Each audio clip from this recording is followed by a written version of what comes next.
Bismillahirrahmanirrahim. Assalamualaikum warahmatullahi wabarakatuh. Alhamdulillahirabbil alamin. Wassalatu al mursalin wa ala alihi wa sahbihi ajma'in. Qala rabbi shrah li sadri wa yassir li amri. Qadatan min lisani yafqahu qawli wa saddid lisani wa hdi qalbi bihaqqi sayyidina Muhammadin sallallahu alaihi wasallam. Wa ba'da fa inna asdaqal hadis kitabullah wa khairal hadi hadi Muhammadin sallallahu alaihi wasallam wa syarrul umuri muhdatsatuha wa kullu muhdatsatin bid'ah. Allahumma 'allimna ma jahilna wa dzakkirna ma nasina. Allahumma faqihna fid din wa 'allimna ta'wil. Allahumma habbibna ilaihil iman wa karihna ilaihil fusuq wal 'asyan. Alhamdulillah, syukur pada Allah Subhanahu taala, pada malam ni kita bertemu lagi dalam siri live Facebook kita dan selalunya kita akan bincang isu-isu panas ataupun isu-isu tertentu berkait dengan perkara yang melibatkan kepada agama. Pada malam ni insya-Allah live Facebook anda mulakan dengan kita membaca tafsir Al-Quran. Dan anda memilih untuk membaca surah Yusuf alaihissalam sebab anda rasa surah Yusuf ni banyak pengajaran yang kita boleh ambil, banyak benda yang kita boleh belajar daripada surah Yusuf. Dan ialah sebaik-baik kisah lah dalam Al-Quran. Jadi bila kita lihat banyak pengajaran yang kita boleh ambil dan kita belajar daripada surah Yusuf, jadi anda pun bercadang untuk kita nak bincang surah Yusuf pada malam ni lah insya-Allah. Okey, bismillahirrahmanirrahim, dengan nama Allah pemurah dan penyayang. Apabila kita membaca sebarang ayat Al-Quran, antara benda yang digalakkan dalam agama ni adalah kita diminta untuk membaca surah, untuk membaca bismillahirrahmanirrahim. Dalam hadis Nabi sallallahu alaihi wasallam ada kata kullu amrin zibali la yubda'u fihi bi bismillahirrahmanirrahim fa huwa aqta. Kata Allah Subhanahu wa taala, kata Nabi sallallahu alaihi wasallam, barang siapa yang melakukan satu perkara yang baik yang kalau tidak dimulakan dengan bismillahirrahmanirrahim, maka amalan itu adalah aqta, cacat, terputus, ada problem, terputus dari sebarang keberkatan. Maka di situ apabila kita memulakan sebarang perkara yang baik, kita mulakan dengan bismillahirrahmanirrahim. Dari sudut perbincangan dalam kalangan ulama-ulama fiqh pun, membaca bismillahirrahmanirrahim ni memang digalakkan pada perkara yang wajib, pada perkara yang sunat, pada perkara yang harus. Tetapi tidak digalakkan, bahkan tidak dibolehkan membaca bismillahirrahmanirrahim ketika kita melakukan perkara haram dan juga kita melakukan perkara makruh. Jadi macam orang yang isap rokok sebagai contoh, rokok ni ada dua pandangan. Satu mengatakan makruh, satu lagi mengatakan sebagai haram. Rokok Dunhill dan rokok sebagainya, semua tu difatwakan oleh ulama sebagai haram. Ada satu lagi rokok daun yang difatwakan makruh oleh sebilangan ulama kerana merujuk kepada berbau mulut. Jadi apabila kita melakukan perkara yang haram dan satu lagi kita melakukan perkara yang makruh, maka tidak digalakkan kita membacakan bismillahirrahmanirrahim. Sebab tujuan kita membaca bismillahirrahmanirrahim ni adalah untuk mendapat keberkatan. Apabila kita melakukan perkara makruh, apabila kita melakukan perkara haram, maka di situ tu tak ada elemen untuk mendapatkan keberkatan. Amalan itu sendiri pun dah tidak ada keberkatan. Macam mana kita nak berkatkan amalan yang tidak ada keberkatan itu dengan dimulakan dengan membaca bismillahirrahmanirrahim. Kat belakang rumah Ana ni jiran dia suka main meracun. UMNO kuat macam tu. Tak apalah. Jadi cerita dia, bila kita baca Al-Quran, kita mulakan dengan baca bismillahirrahmanirrahim. Satu. Yang kedua, apabila kita melakukan amalan baik, maka kita bacakan bismillahirrahmanirrahim dalam segala amalan. Antara perkara yang dikatakan satu kemuliaan di sisi Allah Subhanahu wa taala ni adalah membaca Al-Quran. Al-Quran, seperti mana yang kita tahu, membaca Al-Quran ni satu benda yang dituntut dalam agama, dituntut kepada kita membaca Al-Quran. Sama ada di dalam solat ataupun di luar solat. Di dalam solat tu yang kita kena baca Quran ni adalah suratul Fatihah. Itu wajib. Yang lain tu dikategorikan sebagai sunat lah. Di luar daripada solat pun kita digalakkan membaca Al-Quran. Makanya Al-Quran itu adalah satu sumber kepada keberkatan. Makanya nak pastikan keberkatan itu confirm lekat, confirm ada, maka apabila kita membaca Al-Quran, maka digalakkan kepada kita membaca bismillahirrahmanirrahim. Satu. Kata Allah Ta'ala, bismillahirrahmanirrahim. Alif Lam Ra.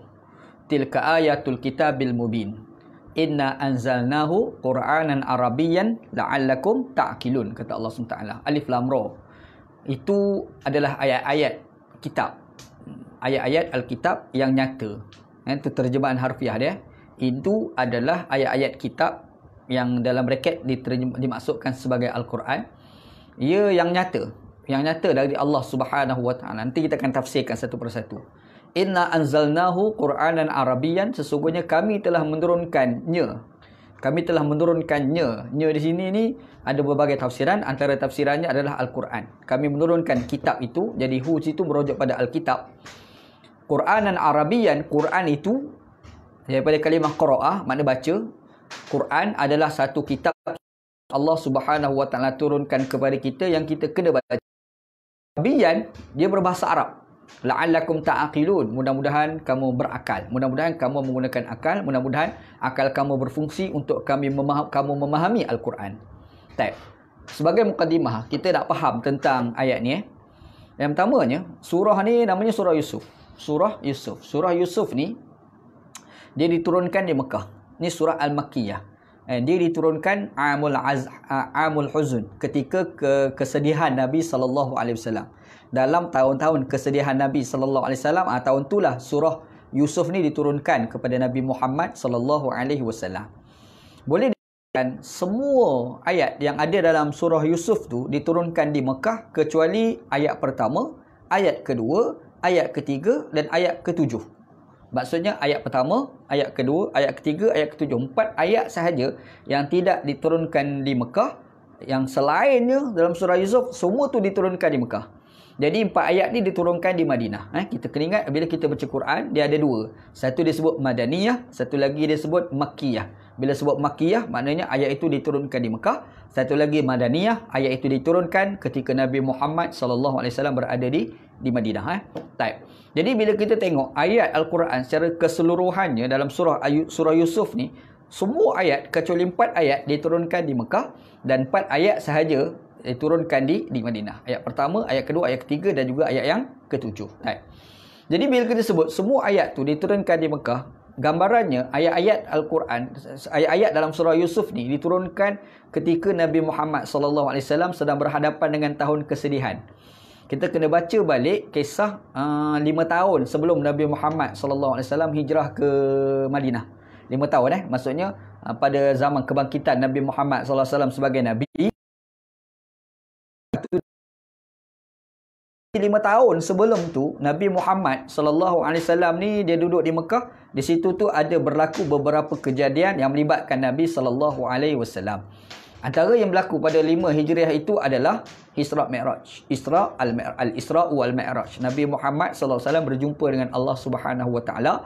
Kemudian Allah Taala telah memberikan satu kewajipan fardu kepada Nabi, iaitu menunaikan ibadat solat. 5 Hijriah. Sebelum tu, tahun keempat, tahun ketiga sebelum tu, ada lagi beberapa sejarah berlaku melibatkan kepada Nabi SAW, iaitu Nabi Muhammad SAW pergi dekat Taif untuk minta bantuan daripada orang Taif. Kerana di kalangan para sahabat diseksa pada ketika itu dan orang Taif tak nak bantu Nabi SAW. Pada kali itu juga, sebelum itu juga berlaku satu kejadian dan melibatkan kepada pribadi Nabi SAW, iaitu berlaku Amul Huzun, tahun kesedihan Nabi Muhammad SAW, apabila Nabi Muhammad kematian 2 orang yang Nabi Muhammad SAW sayang. Yang pertama adalah Khadijah binti Khuwailid, isteri Nabi SAW. Lepas tu kematian bapa saudara Nabi Muhammad yang Nabi Muhammad SAW sayang, namanya Abu Talib. Jadi sebelum Nabi Muhammad SAW pergi Isra' Mi'raj. Ayat ni diturunkan sebelum dekat Taif, dan ayat itu diturunkan pada era Nabi Muhammad SAW bersedih, iaitu yang disebut sebagai Amul Huzun, selepas daripada kematian 2 orang yang disayangi oleh Nabi SAW. Yang pertamanya adalah Khadijah binti Khuwailid dan satu lagi adalah Abu Talib bin Abdul Muttalib. Jadi surah Yusuf ni bilangan ayat dia sebanyak 111 ayat. Bilangan ayatnya sebanyak 111 ayat dan dia berada selepas daripada surah Hud. Surah Hud, lepas tu surah Yusuf alaihissalam. Bilangan huruf dia pula. Ada satu ulama namanya Abdul Karim Khattabi. Dia tulis satu kitab Tafsirul Qur'ani bil Qur'an. Dan Tafsirul Qur'ani lil Qur'ani, tafsiran Quran dengan Al-Quran, menggunakan Al-Quran juga. Quran menafsirkan Al-Quran. Dalam kitab tu dia menyatakan surah Yusuf ni mempunyai bilangan huruf. Tadi kita sebut bilangan ayat. Bilangan ayat tu kita sebut ada 111 ayat. Tapi kalau disebut dari sudut bilangan huruf, huruf tu alif, ba, ta tu lah. Kalau alif, lam, ra, satu, lam, dua, ra, tiga, zalikal kitab, za, satu, lam, dua, kaf, kaf, tiga kan. Itu huruf tu. Bilangan huruf yang ada di dalam surah Yusuf ni adalah sebanyak 7,169 huruf. Itu bilangan huruf lah. Itu secara gambaran kita nampak berkenaan dengan surah Yusuf AS. Surah Yusuf ni dia berada selepas daripada surah Hud. Maksudnya surah Hud dulu, lepas tu ada surah Yusuf AS. Apa hubungan dia antara surah Yusuf dengan surah Hud? Kenapa surah Hud dulu, lepas tu surah Yusuf kan? Apa hubungan di antara dua ni lah? Surah Hud ni adalah satu surah yang Allah Subhanahu Wa Taala bercerita berkenaan dengan kisah para nabi. Dalam tu kita akan jumpa kisah Nabi Musa AS. Dalam surah Hud kita akan jumpa kisah Nabi Hud AS sendiri. Kita akan jumpa kisah Nabi Shu'aib AS. Dia akan jumpa berbagai-bagai cerita. Surah itu adalah Allah Taala gambarkan untuk menggembirakan Nabi Muhammad sallallahu alaihi wasallam. Dan begitu juga surah Yusuf. Surah Yusuf ni pun dia menceritakan tentang Nabi. Tetapi cerita dia lebih khusus. Dia terperinci hanya menceritakan tentang seorang Nabi. Iaitu Yusuf AS. Dan bila Allah Ta'ala turunkan kepada Nabi Muhammad SAW surah Yusuf, Amul Huzn, pada tahun kesedihan Nabi. Sebenarnya Allah Ta'ala nak menghiburkan Nabi SAW. Nabi Muhammad sedih. Jadi sedih Nabi Muhammad SAW sebab kematian orang yang disayangi oleh Nabi SAW. Makanya Nabi Muhammad nak digibrakan oleh Allah Subhanahu Wa Ta'ala. Allah Ta'ala mari satu kisah sebagai motivasi kepada Nabi Muhammad, iaitu kisah Yusuf AS. Yang kisah itu dikatakan, yang Allah Ta'ala sebut ahsanul qasas, nahnu naqussu alayka ahsanul qasas, yang kami ceritakan kepada kamu Muhammad sebaik-baik kisah. Cerita daripada Nabi Yusuf AS kecil sampai ke besar, sampai Yusuf AS jadi kerajaan, jadi menteri, jadi raja, diceritakan dalam surah Yusuf. Jadi daripada kecil itu penuh dengan kesedihan, tapi di akhirnya Nabi Yusuf AS tu mendapat 1001 kegembiraan, 1001 kenikmatan. Jadi kita boleh faham secara umumnya surah Yusuf ni diturunkan oleh Allah Subhanahu Wa Taala sebenarnya untuk menggembirakan Nabi Muhammad sallallahu alaihi wasallam. Okey, itu yang pertama, mukadimah dia. Yang kedua, dalam ayat ni, dalam surah Yusuf ni Allah Taala mulakan dengan alif lam ra. Alif lam ra. Kita baca dalam Quran, kita akan jumpa huruful muqatta'at dia panggil. Huruful muqatta'at ni macam contoh alif lam mim, alif lam ra, Yasin, Kaf, Ha, Ya, Ain, Sad, macam-macam tu kan. Yang tu dipanggil sebagai huruful muqatta'at. Huruful muqatta'at ni, huruf tu huruf lah. Muqatta'at tu terputus-putus daripada kalimah al-qata'u. Qata'u ni potong, kan, putus. Al-qata'u. Jadi al-muqatta'at ni huruf terputus-putus. Maksudnya alif tu ada makna, lam tu ada makna, mim tu ada makna. Alif lam ra pun, alif tu ada makna, lam tu ada makna, ra pun ada makna. Makna sebenar kita tak tahulah. Yang lebih mengetahui Allah Subhanahu Wa Taala. Jadi alif lam ra ni, kalau kita tengok bacaan alif lam ra dalam surah lain, sebenarnya penggunaan alif lam ra ni bukan semata-mata ada di dalam surah Yusuf je. Dia ada juga dalam surah lain lah. Kata Abdul Karim Khattabi ni, dia kata bada'at hazihi suratu bima bada'at bihi suratan Yunus wa Hud qablaha wa kama bada'at bihi surat Ibrahim wa Hajar wa ba'daha. Dia kata sebenarnya dalam Al-Quran penggunaan alif lam ra ni dia bukan semata-mata ada dalam surah Yusuf, bahkan dia ada juga dalam surah yang lain. Antaranya adalah surah Yunus. Surah Yunus sebelum daripada surah Hud alaihissalam. Surah Yusuf sebelum tu surah Hud. Sebelum surah Hud tu surah Yunus alaihissalam. Surah Yunus pun dimulakan dengan alif lam ra. Alif lam ra tilka ayatul kitabil hakim. Kata Allah SWT, alif lam ra, kitab itu adalah ayat-ayat kitab yang bijaksana. Surah Yunus mulakan alif lam ra. Begitu juga surah Hud. Surah Hud pun serupa juga. Dalam surah Hud sebelum surah Yusuf tu alaihissalam tu kan. Surah Hud Allah Taala sebut alif lam ra, kitabun uhkimat ayatuhu summa fussilat min ladun hakimin khabir. Allah Taala kata alif lam ra, kitab itu, kitab Al-Quran itu uhkimat ayat tu cukup hikmah, cukup bijaksana ayat-ayat dia, summa fussilat min ladun hakimin khabir. Ya Allah Ta'ala kata kemudian ada pendetilan di sisi Allah Subhanahu Wa Ta'ala, yang Tuhan itu adalah Tuhan yang maha bijaksana lagi maha mengetahui. Dua. Yang ketiganya surah Yusuf sendiri. Alif lam ra, kitabun anzalnahu ilaika litukhrij tilka ayatul kitabil mubin. Kata Allah SWT, alif lam ra itu adalah kitab-kitab, itu adalah ayat-ayat kitab yang jelas, yang nyata. Dalam surah Ibrahim alaihissalam pun dimulakan dengan alif lam ra. Alif lam ra, kitabun anzalnahu ilaika litukhrijan nas minaz zulumati ilan nur. Kata Allah Subhanahu wa taala, alif lam ra, kitab Al-Quran itu kami turunkan kepada kamu Muhammad supaya kamu mengeluarkan manusia. Surah Ibrahim. Dan terakhir surah Al-Hijr. Surah Al-Hijr pun dimulakan dengan alif lam ra. Kata Allah Taala, alif lam ra tilka ayatul kitabin wa Qur'anin mubin. Kata Allah Taala, alif lam ra, kitab itu adalah ayat-ayat kitab dan dia adalah Quran yang cukup jelas. Jadi kita akan faham sebenarnya penggunaan alif lam ra ni dia bukan semata-mata berlaku dalam surah Yusuf, tapi penggunaan alif lam ra itu berlaku juga dalam surah yang lain. Setakat ni ada 5 surah yang menggunakan penggunaan ayatnya dengan alif lam ra. Type. Yang pertama. Yang kedua, timbul perdebatan dalam kalangan ulama Islam macam mana kita membaca alif lam ra itu. Apakah baca dengan alif lam ra ke ataupun ada bacaan lain daripada alif lam ra? Imam Fakhruddin Ar-Razi disebut dalam kitab dia Mafatihul Ghaib. Dia kata qara'a Nafi'un wa Ibnu Katsir wa Asim alif lam ra bi fathir ra ala tafkhim.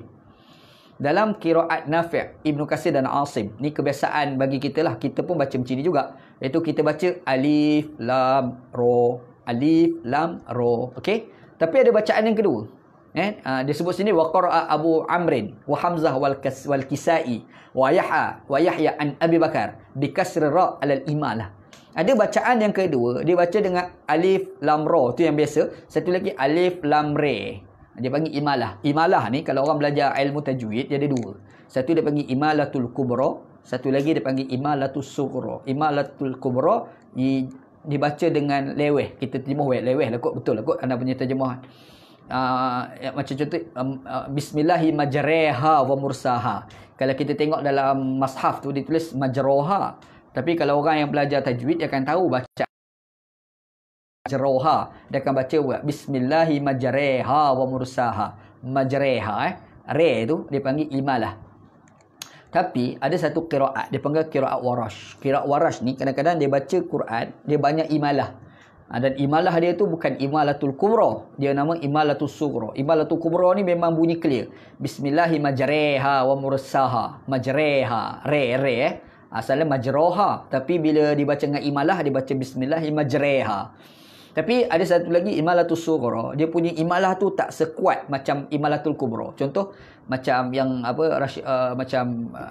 warash dia baca wadduha, wadduha walaili idza saja ma wadda'aka rabbuka wa ma qala walal akhiratu khairul laka minal ula. Yang tu bacaan warash. Jadi imalah wadduha tu baca wadduha. Dia tak wadduha sangat tak, dia sikit je. Wadduha walaili idza saja ma wadda'aka rabbuka wa ma qala walal akhiratu khairul laka minal ula. Kalau kuat dia sikit je, ambil sikit je. Dia panggil imalatus sughra.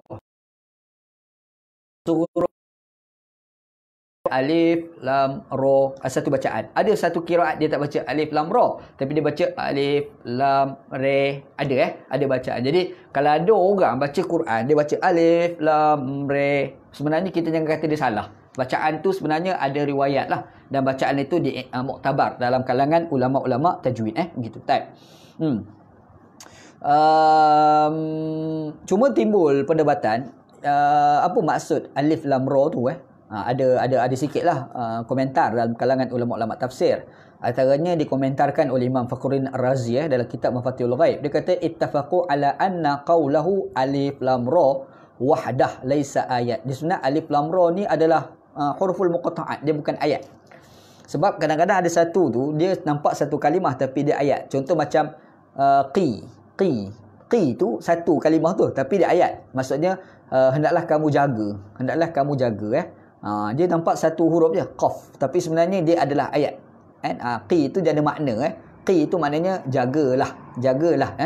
Qu anfusakum wa ahlikum naro itulah. Jadi kita akan nampak itu adalah ayat walaupun satu kalimah. Timbul persoalan alif lam ra, dia ayat ataupun tidak? Jadi kata Imam Fakhruddin Ar-Razi, ulama sepakat bahawasanya perkataan alif lam ra ni bukan ayat. Dia bukan ayat. Dia adalah huruf. Alif tu satu huruf, lam tu satu huruf, ra tu satu huruf. Apa makna dia? Wallahu ta'ala alam. Allah Ta'ala saja lebih mengetahui lah. Tapi di sana adalah takwilan daripada ulama-ulama takwil. Ada dah takwil. Macam contoh masa anda belajar di Pakistan dulu, Maulana Zarwali Khan. dia menafsirkan alif lam mim itu, dia kata alif mim itu adalah majid. Ketiga-tiga adalah nama Allah Subhanahu Wa Taala. Ada tafsir macam tu. Yasin. Yasin tu ada ulama takwilkan dengan pelbagai takwilan. Ada orang kata Yasin itu adalah salah nama-nama Nabi Muhammad sallallahu alaihi wasallam. Nabi Muhammad sallam tu dia bukan nama Muhammad je. Dia ada nama lain, Ahmad, Mustafa, satu lagi Yasin.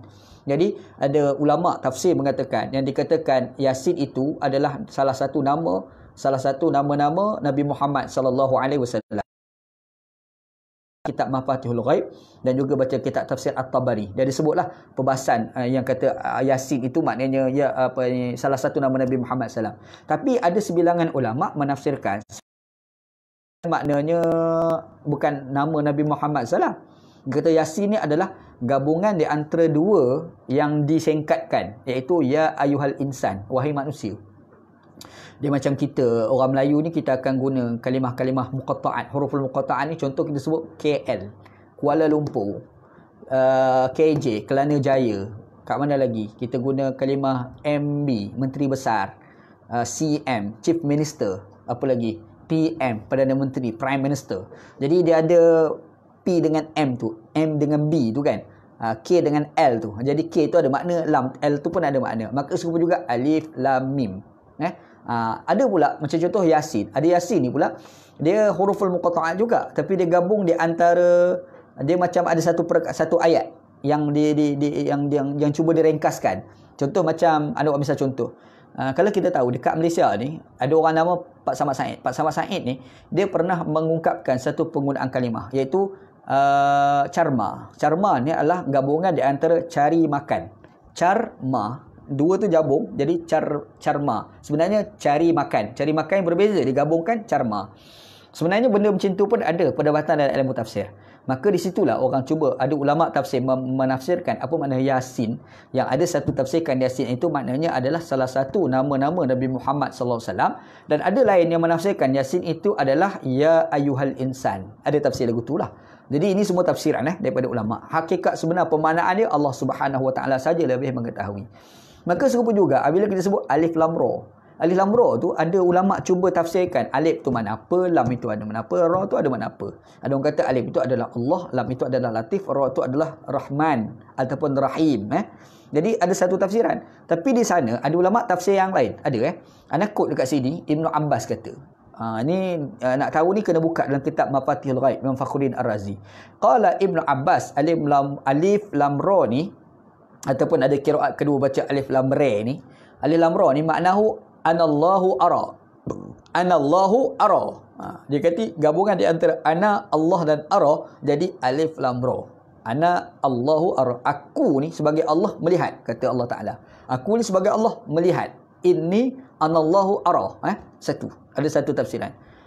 Qila. Bila guna qila maksudnya pendapat ni lemah lah. Ada pandangan yang kedua tafsirkan yang dikatakan alif lam ra ni adalah ana ar-rabbu la rabba ghairi. Aku adalah Tuhan, tiada Tuhan selain pada aku. Alif lam ra tu ana rabb la rabba ghairi. Aku adalah Tuhan dan tidak ada Tuhan selain pada aku. Tafsiran. Ini tafsiran. Ini tafsiran yang kedua. Dan dalam kitab Imam Fakhruddin Ar-Razi digunakan kalimah qila. Dikatakan. Maksudnya tafsiran ini datang daripada ulama pandangan lemah lah begitu. Ada pula tafsiran yang ketiga qila alif lam ra ni wa hamim. Kita baca dalam Quran kita akan jumpa alif lam ra. Hamim satu kita jumpa kan.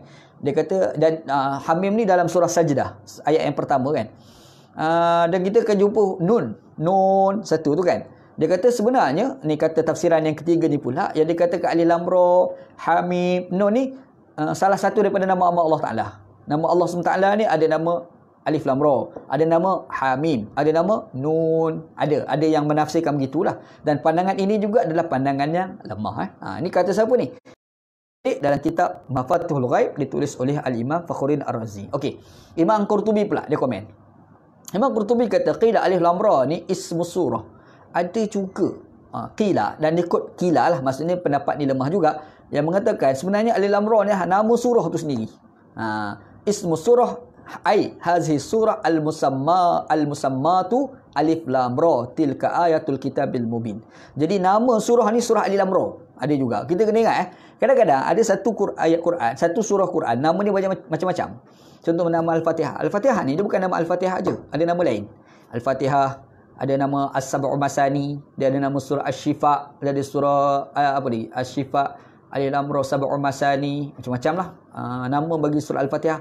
Kalau kita buka dalam kitab tafsir tu sampai 25 nama. Masa Ana belajar di Pakistan dulu, Maulana Zarawali Khan dia kod 25 nama bagi nama suratul Fatihah je. Fatihah tu 25 nama. Maka serupa juga bila kita sebut nama surah Yusuf. Ada orang kata namanya surah Yusuf, tapi di sana ada ulama kan surah itu namanya surah Alif Lam Ra. Ada Jadi Imam Al-Qurtubi kod pandangan ulama yang mengatakan Alif Lam Ra ni adalah nama surah tu sendiri. Maksudnya kita akan nampak sebenarnya Alif Lam Ra ni dia ada pelbagai maksud. Ada pelbagai maksud. Tapi maknanya sebenar Allah Ta'ala lebih mengetahui. Apa makna alif tu, apa makna lam tu, apa makna ra, Allah Ta'ala lebih mengetahui. Tetapi ada ulama cuba tafsirkan, antaranya Al-Imam Ibn Abbas. Dia mengatakan Alif Lam Ra tu maknanya Anallahu ara, akulah Allah yang melihat. Satu. Ada pula tafsiran kedua yang dikatakan Alif Lam Ra tu ana rabb la rabba ghairi. Ada dua tafsiran. Akulah Tuhan, tiada Tuhan selain daripada aku. Ada pula tafsiran yang mengatakan Alif Lam Ra ke Hamim kan itu adalah salah satu daripada nama-nama Allah Subhanahu Wa Taala. Ada juga. Ada pula tafsiran lain Imam Qurtubi kod yang dikatakan Alif Lam Ra itu adalah nama surah itu sendiri adalah Alif Lam Ra. Nama Yusuf, ada satu lagi nama lain bagi surah ni namanya surah Alif Lam Ra. Itu tafsiran ulama lah gitu. Allah Ta'ala sebut dalam ayat, kata Allah, tilka ayatul kitabil mubin. Allah Ta'ala kata itu ayat-ayat kitab. Itu ayat-ayat kitab yang nyata. Sebenarnya hampir sama juga disebut dalam ayat yang lain, iaitu dalam surah Yusuf, surah Yunus. Ini surah Yusuf. Dalam surah Yunus ayat pertama juga Allah Ta'ala kata tilka ayatul kitabil hakim. Dalam surah Yusuf dimulakan tilka ayatul kitabil mubin. Itu adalah ayat-ayat kitab yang nyata. Tanda-tanda kitab yang nyata. Adapun dalam surah Yunus, dia guna itu adalah ayat-ayat kitab yang bijaksana. Nyata dan bijaksana. Ni kita tengok nanti perbincangan dia lah. Nombor satu, Allah Ta'ala guna kalimah tilka. Tilka itu. Kalau kita buka buku terjemahan An-Nawawi ni. Kalau nak tengok terjemahan Hazar. Terjemah ini ini Hazar. Tapi kalau ikut terjemahan harfiah, tilka ni tidak diterjemah sebagai ini, diterjemah sebagai itu. Bila itu ni agak jauh sikit lah. Apa maksud dia? Kenapa dia guna kalimah itu? Antaranya kita tengok tilka yuhtamal an yakuna isyaratan ila ma fi hazihi surati minal ayat wa yuhtamal an yakuna isyarah ila ma taqaddama. Itu tu dia nak cerita tu ayat yang panjang sebelum tu. Kalau kita baca surah Yusuf sebelum tu kan banyak surah. Dan surah tu kan banyak ayat-ayat yang banyak. Jadi segala ayat-ayat itu, dia banyak tu, maka disebabkan itulah dia guna kalimah itu. Sebab banyak. Kalau sikit, dia tak gunalah itu, dia akan guna kalimah ini. Jadi kalau cerita ayat ini, maksudnya merujuk dalam ayat yang terdekat tu lah. Ini tak, dia nak cerita ni bukan ayat yang terdekat, bukan ayat yang ada pada akhir surah Hud je. Dia nak cerita seluruh ayat surah Hud, dia nak cerita segala ayat yang sebelum daripada surah Hud, itu surah Yunus. Dia nak cerita segala ayat yang ada pada sebelum itu, sampai surah Fatihah sebelum tu kan. Dia sebabkan banyak sangat, maka di situlah hikmah Allah Ta'ala dalam ayat ni dimulakan dengan tilka. Dia tak kata zalika. Kalau itu dia guna tilka, dia tak guna haza. Dia tak guna hazihi, dia tak guna hazihi, dia tak guna hazihi, tapi dia guna tilka itu. Itu je hikmah dia. Kenapa penggunaan tilka itu, kenapa tidak guna kalimah ini? Okey, satu. Hazihi surah min ayatil Quran.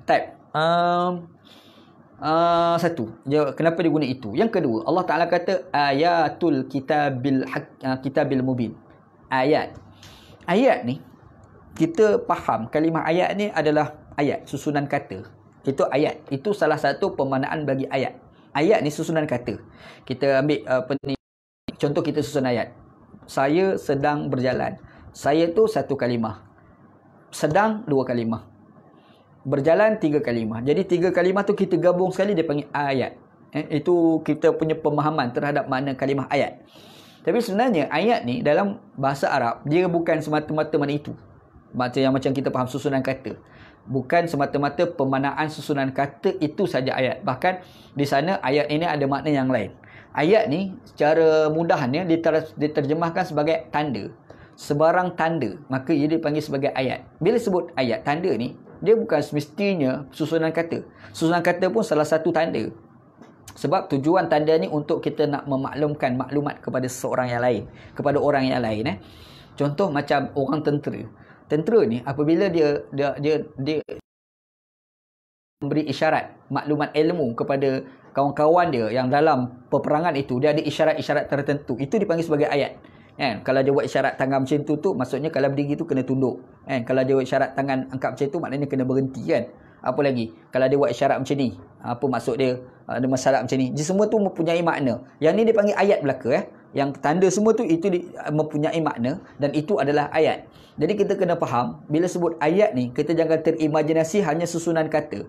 Kadang-kadang ayat ini tanda-tanda yang lain. Kita tulis, kita buat tanda pangkah. Macam cerita P. Ramlee itulah. Apabila macam mana kita nak tahu rumah Kasim Baba, Ali Baba Bujalapo, dia kata buat tanda pangkah. Tanda tu ayat juga. Itu panggil ayat. Jadi Allah Ta'ala kata tilka itu, yang ini merujuk kepada Al-Quran, ayat-ayat yang ada sebelum, ayat-ayat selepas, banyak ayat, banyak seluruh ayat Quran tu, itu tu ayatul kitabil mubin. Dia adalah tanda-tanda bahawasanya Al-Quran ini adalah kitab yang nyata. Dia adalah tanda-tanda bahawasanya Al-Quran itu adalah kitab yang cukup nyata. Dia guna kalimah al-mubin, al-kitabul mubin, kitab yang nyata. Baik. Dalam ayat ni Allah Ta'ala sebut al-kitabul mubin, tapi persoalannya apa makna al-kitab kat sini? Kenapa dia sebut al-kitab? Kenapa dia tak kata, kan bila kita sebut al-kitab bil mubin, dia merujuk pada Al-Quran sebenarnya.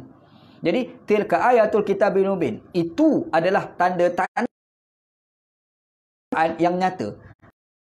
Katalah tilka ayatul Quranil mubin, patut lagu tu lah. Tapi Allah Ta'ala tak kata tilka ayatul kitabil mubin, tapi Allah Ta'ala kata tilka ayatul kitabil mubin. Jadi guna kitab, dia tak guna Al-Quran. Kenapa soalan? Baik. Bila kita sebut Al-Kitab, apa tafsiran dia? Dalam surah Yunus, Allah Ta'ala guna hakim. Tilka ayatul kitabil hakim. Kitab pun mana Al-Quran. Yuhtamal an yakuna muradu minhu wa Al-Quran. Satu, tafsirannya mana Al-Quran. Wa yuhtamal an yakuna muradu mihin ghairul Quran. Kadang-kadang boleh ditafsirkan bukan Al-Quran. Iaitu wahwa al-kitabil mahzun al-maknun 'indallahi ta'ala alladhi minhu nusikha kullu kitabin. Iaitu kitab yang ada di Lauh Mahfuz. Tilka ayatul kitab al-mubin. Ada satu tafsir mana Quran yang ada kat tangan kita ni. Satu lagi dia bukan Quran yang ada kat tangan kita, tapi kitab yang Allah SWT yang ada dekat Lauh Mahfuz. Jadi dua tafsiran lah. Kita baca Quran, Allah Ta'ala kata inna anzalnahu fi lailatul qadar. Allah Ta'ala turunkan Al-Quran pada malam Lailatul Qadar. Okey, yang kita sebut Quran turun malam Lailatul Qadar tu macam mana? Kalau orang belajar bahasa Arab, kita akan jumpa ada dua penggunaan kalimah. Satu anzala, satu lagi nazzala. Anzala, nazzala. Nazzala alaikal Quran. Allah Ta'ala telah menurunkan kepada kamu Al-Quran. Tapi dalam ayat lain, inna anzalna, anzala, bukan nazzala. Anzala maksudnya turun sekali. Nazzala dia turun banyak kali, berturut-turut. Okey, bila sebut anzala maksudnya di sisi Allah Ta'ala turun dekat Lauh Mahfuz. Dekat Lauh Mahfuz tu kan, sekali, sebiji Quran. Macam mana cara Allah Ta'ala lah, kita pun tak tahu. Lepas tu daripada Lauh Mahfuz turun dekat kita tu dia sikit-sikit, berdasarkan by isu, berdasarkan pada keperluan dia turun kan. Jadi turun sikit-sikit itu dia panggil nazzala. Tapi kalau dia turun sekali itu dia panggil anzala. Segi bahasa Arabnya kita faham Quran. Jadi bermaksud kita akan nampak ada dua proses penurunan Al-Quran. Satu di sisi Allah Ta'ala kepada Lauh Mahfuz, satu lagi di sisi Lauh Mahfuz kepada kita melalui Nabi Muhammad sallallahu alaihi Jibril alaihi salam. Jadi bila kita sebut ada dua proses di situ, maka di situlah ulama tafsir dia bahas apa maksud dengan Al-Kitab kat sini. Apakah Al-Kitab di sini maksudnya Al-Quran yang fasa yang pertama, ataupun Al-Kitab di sini adalah proses turun yang kedua. Di sini berlaku penafsiran dalam kalangan ulama. Ada ulama kata yang dimasukkan tilka ayatul kitabil mubin itu dia adalah dua-dua, proses yang pertama dan proses yang kedua. Di sisi Allah Ta'ala dekat Lauh Mahfuz, ada pula proses yang kedua daripada Lauh Mahfuz kepada kita. Ada pula sebilangan ulama tafsirkan dia bukan proses yang Allah Ta'ala kepada Lauh Mahfuz, tapi daripada Lauh Mahfuz kepada kita, step by step. Sebab apa? Sebab dalam sambungan ayat Allah Ta'ala kata menggunakan bahasa Arab yang nyata tu kan. Guna bahasa Arab tu. Arabiyan mubin.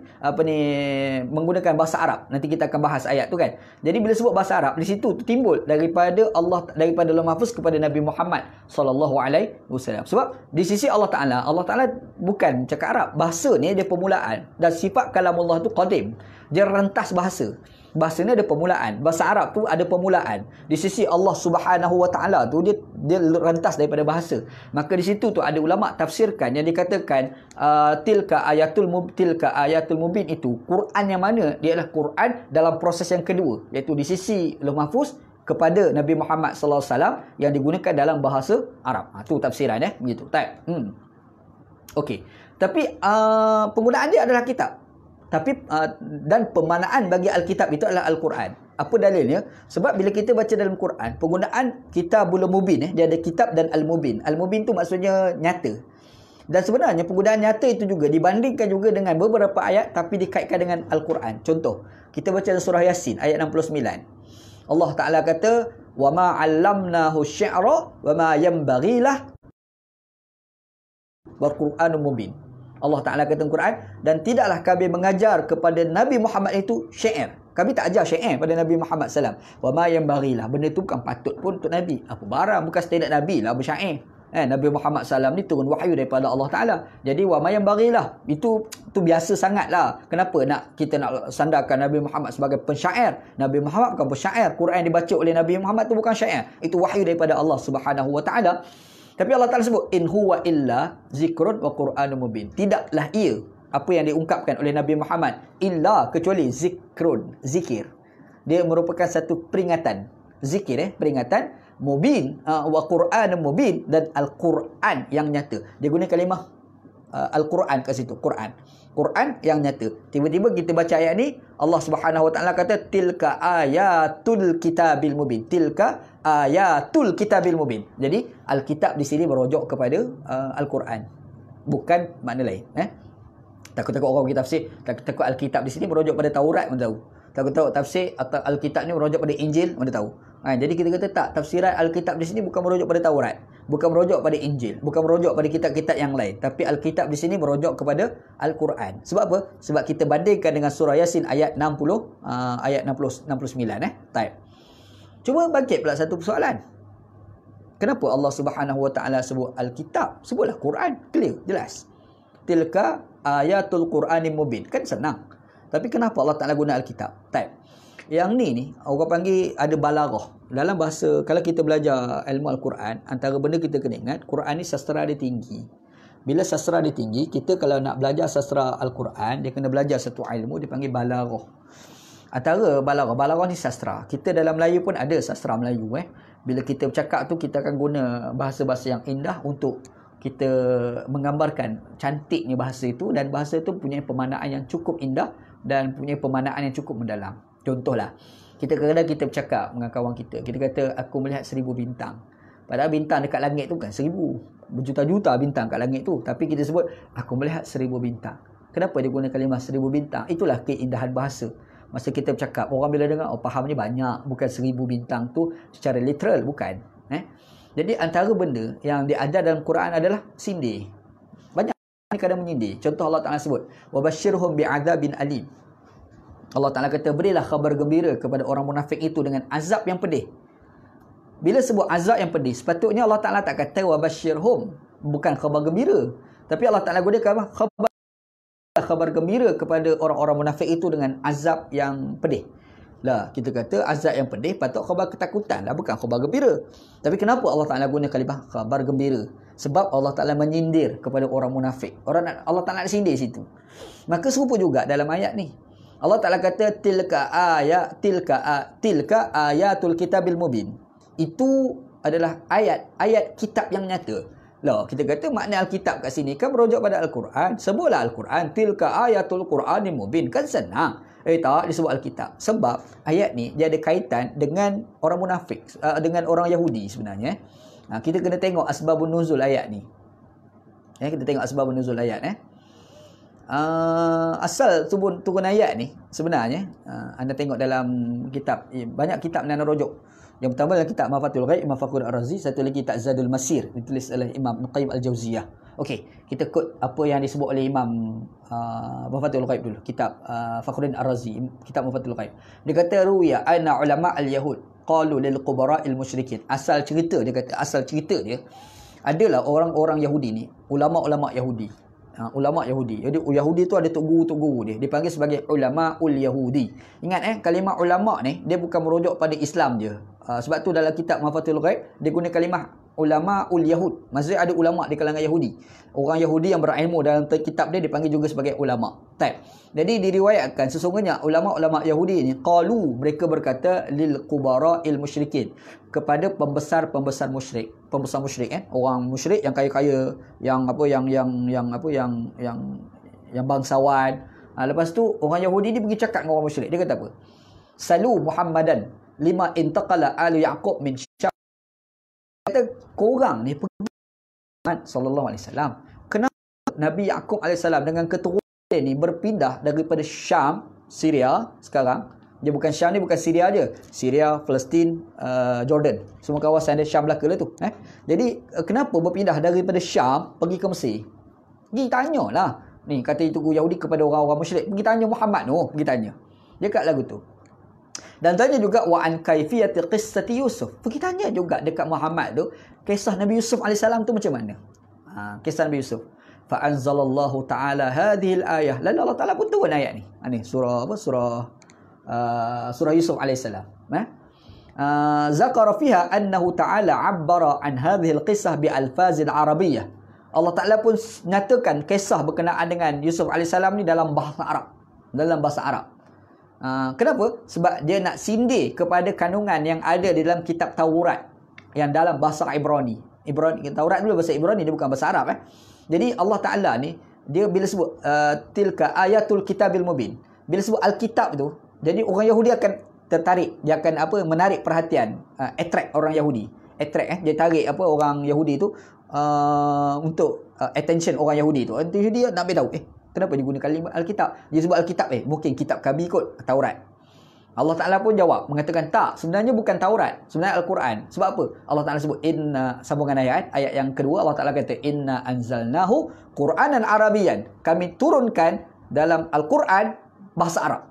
Maksudnya Allah Ta'ala tu dia nak tarik perhatian orang Yahudi, maka disebabkan itulah Allah Ta'ala guna kalimah Alkitab. Allah Ta'ala nak menyindir orang Yahudi. Allah Ta'ala macam nak bagi tahu pada orang Yahudi, sebenarnya kisah Yusuf ni memang ada dalam Taurat, tapi tak detail. Cerita tu ada dalam Taurat tapi tak detail. Yang detail ni kamu kena buka dalam Al-Quran. Yang Quran itu Arabiyan, dalam bahasa Arab. Nuzul. Asbab nuzul yang kedua. Rawahu Dhahhak an Ibn Abbas. Meriwayatkan kisah ni daripada Dhahhak dan diambil daripada Ibn Abbas sahabat Nabi. Qala sa'alat al-yahudu nabiyya sallallahu alaihi wasallam. Orang Yahudi tanya Nabi Muhammad sallam. Dia tanya, faqalu, mereka kata kepada Nabi Muhammad, hadisna an amri Yaqub wa waladihi wa sya'ni Yusuf. Dia kata, boleh tak Muhammad kamu cerita dekat kami, kata orang Yahudi ni, berkenaan dengan cerita tentang Nabi Yaqub alaihissalam dan anak-anak Nabi Yaqub alaihissalam. Dia tahu Yaqub alaihissalam, lepas tu dia ada anak dia 12 orang tu kan, yang disebut keturunan Yahudi itulah, dan ada seorang anak tu nama Yusuf alaihissalam. Jadi boleh tak tolong cerita kat kami tentang Yaqub, cerita pasal anak-anak Yaqub dan cerita pasal Yusuf alaihissalam. Fa anzalallahu azza wa jalla alif lam ra tilka ayatul kitabil mubin. Lalu Allah Taala putus ayat Quran. Kata Allah Taala alif lam ra itu adalah tanda-tanda tanda-tanda kitab Al-Quran Al-Mubin yang cukup nyata. Itu kata Allah Ta'ala. Jadi kalau kita tengok dalam asbabun nuzul, ayat ni ada kaitan dengan orang Yahudi. Kalau kita tengok asbabun nuzul dalam dua riwayat ni menggambarkan kisah asbabun nuzul terhadap ayat ini. Dua-dua tu ada kaitan dengan orang Yahudi. Jadi bermaksud Allah Ta'ala ni bila sebut tilka ayatul kitabil mubin, dia guna kalimah Al-Kitab, dia tak guna kalimah Al-Quran. Sebenarnya dia nak tarik perhatian orang Yahudi untuk mengatakan bahawasanya bila sebut Alkitab, mungkin orang Yahudi akan fikir Taurat kot, Taurat pun termasuk juga kot, Taurat termasuk juga kot, kan? Tapi sebenarnya Alkitab bukan merujuk pada Taurat, bukan. Sebenarnya Alkitab merujuk kepada Al-Quran. Apa dalil yang Alkitab ini bukan merujuk kepada Taurat tapi merujuk pada Al-Quran? Yang pertama alif lam. Dia ada alif lam. Tilka ayatul kitab. Bila Alkitab tu dia mesti khusus, dia panggil al-amul makhsus. Kalau orang belajar ilmu usul fiqh, dia ada satu istilah dia panggil al-am al-makhsus. Dia nampak umum tapi memberi makna yang khusus. Ya, Alkitab tu al-Ilam. Jadi kita akan nampak khusus. Bila khusus, mestinya dia tak mungkin Taurat, mungkin Al-Quran, mungkin yang lain. Kita kata tak, dia bukan Taurat, dia bukan Injil, dia bukan kitab lain, dia adalah Al-Quran. Kenapa? Sebab Allah Ta'ala sebut dalam sambungan ayat yang Allah Ta'ala kata inna anzalnahu Qur'anan Arabian. Itu sambungan dia. Jadi ayat yang kedua tu dia nak menafsirkan mana Alkitab. Bila sebut tilka ayatul kitabil mubin, Alkitab itu apa tafsiran dia? Kita kata Al-Quran. Mana yang ayat yang menafsirkan Alkitab itu merujuk pada Al-Quran? Ayat sambungan. Inna anzalnahu, sesungguhnya kami telah menurunkannya, kitab tadi itu, Qur'anan Arabian, Quran yang bahasa Arab. Itu maksud dia. Jadi kita akan nampak tilka ayatul kitab al-mubin. Itulah kitab yang telah kami turunkan, merupakan tanda-tanda Al-Quran yang nyata itu. Alkitab itu bermaksud pada Al-Quran. Satu. Lepas tu Allah Ta'ala kata mubin, yang nyata. Apa makna mubin kat sini? Mubin. Mubin di sini, kalau kita tengok dalam kitab tafsir, banyak ulama memberi komentar yang konsisten. Antaranya Imam Fakhruddin Ar-Razi, dia tafsirkan, dia katakan mubin itu adalah hiya ayatul kitabil mubin huwa al-Quran. Dia kata ayat kitab yang nyata itu adalah Al-Quran. Wa innama wusifal Qur'anu biqaunihi mubinan liwujuhin. Dinamakan, disifatkan Al-Quran itu sebagai kitab yang nyata dengan beberapa sebab. Apa dia? Yang pertama, annal Quran mu'jizatun qarihatun wa ayatun bayyinatun li Muhammadin sallallahu alaihi wasallam. Yang pertama, kenapa dikatakan Quran ni adalah kitab yang nyata? Sebab dia kata sifat bagi Quran ni mukjizat. Quran ni sifat dia adalah mukjizat. Kat pukul 10 dah, sejam. Baru masuk satu.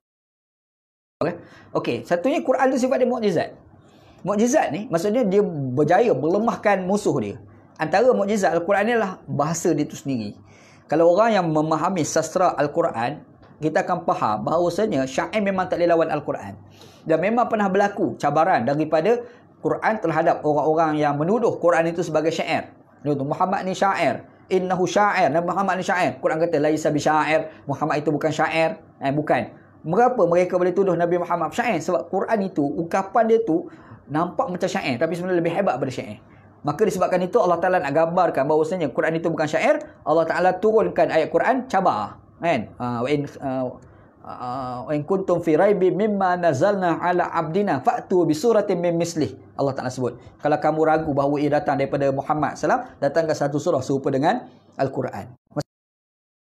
Katakan mubin tu, kitab yang nyata itu, yang pertama tu dia adalah mukjizat Nabi Muhammad sallallahu alaihi wasallam. Satu. Yang kedua, annahu bayyana fihi al-huda wa rushd wal halal wal haram. Dalam Al-Quran dia menjelaskan tentang petunjuk. Dia menjelaskan tentang halal dan haram. Itu yang nyata tu. Quran tu dia cerita halal dan haram. Benda ni bukan tak ada dalam kitab lain, ada, tapi dia tak seperti mana Al-Quran. Penceritaan dia tu dahsyat dalam seperti mana diceritakan di dalam Al-Quran. Dia ada cerita halal, dia ada cerita yang haram, dia ada cerita petunjuk. Ni cerita dalam Al-Quran. Dua.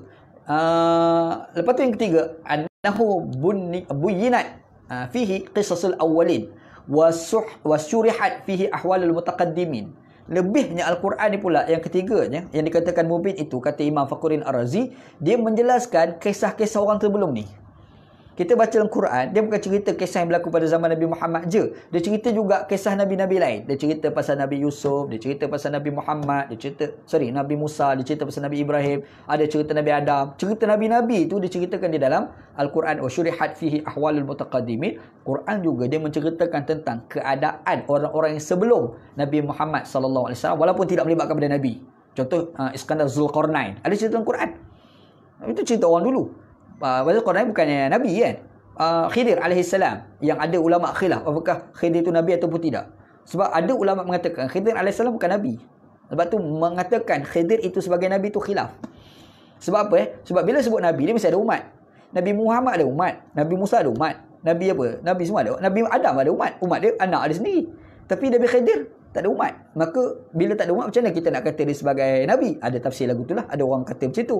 Apa lagi? Ilmu yang dia dapat itu milladunna, di sisi Allah Subhanahu Wa Taala. Dia bukan wahyu. Sifat wahyu ni mesti melalui Jibril alaihissalam.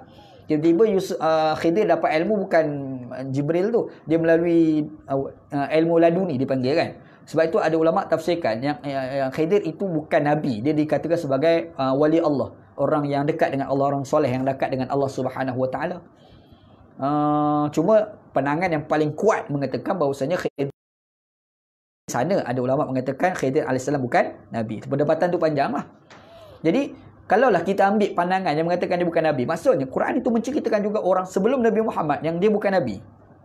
Al-Quran pernah cerita pasal Luqmanul Hakim. Luqmanul Hakim bukan Nabi. Maksudnya hebatnya Al-Quran, dia katakan mubin itu, nyatanya Quran itu, kitab yang nyata itu, dia cerita tentang Nabi-Nabi dulu, dia cerita juga berkenaan dengan orang-orang yang terdahulu, yang kadang-kadang mereka bukan di kalangan Nabi. Ni Al-Quran, itu tafsiran. Yang dikatakan apa makna Al-Mubin. Tilka ayatul kitabil mubin dalam tafsiran Imam Fakhruddin Ar-Razi. Satu. Yang keduanya tafsiran datang daripada Imam Ibnu Jauzi, Imam Ibnu Qayyim Al-Jauziyah dalam kitab Zadul Masir. Dia kata, fi makna al-mubin. Makna mubin itu yang pertama al-bayyinu halaluhu wa haramuhu qalahu Ibnu Abbas wa Mujahid.